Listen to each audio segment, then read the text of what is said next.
সরকার থেকে যেসব উদ্যোগ নেওয়া হচ্ছে তার মূল লক্ষ্যই হচ্ছে কর্মসংস্থান তৈরি। এক্ষেত্রে বিশ্বব্যাংকেরও সহায়তা চান তিনি। সরকারের যাবতীয় যেই অ্যাক্টিভিটি সামনে থাকবে, যেসব স্ট্র্যাটেজি আমরা সরকার হিসাবে নিব, needs to go back to job creation.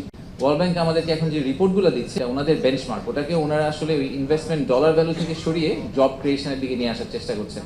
So আমরা যদি সবাই একসাথে জব ক্রিয়েশনের উপর ফোকাস করে, either it's job or entrepreneur, but আমাদের এই কর্মসংস্থানের ব্যাপারটাকে ফোকাস করে কাজ করি, তাহলে এই স্ট্র্যাটেজিক ডিসিশনগুলো নেওয়া ইজি হবে। বিডার নির্বাহী চেয়ারম্যান জানান, নিউ ডেভেলপমেন্ট ব্যাংক এনডিবি এবছর বাংলাদেশকে $1 বিলিয়ন ঋণ সহায়তা দেবে। ঋণের ক্ষেত্রে সরকারের পাশাপাশি বেসরকারি খাতকেও গুরুত্ব দেবে এনডিবি। এখন পর্যন্ত বাংলাদেশে প্রায় $300 মিলিয়ন মতো ইনভেস্ট করেছেন। খুব রিসেন্টলি ওনারা ওয়াসার সাথে একটা প্রজেক্ট অ্যাপ্রুভ করেছেন এবং ওনাদের প্ল্যান হচ্ছে যে এই বছর ওনারা $1 বিলিয়ন ফান্ডিং সাপোর্ট দিবেন বাংলাদেশ। চেষ্টা করবেন যে শুধুমাত্র গভর্নমেন্টকে ফান্ডিং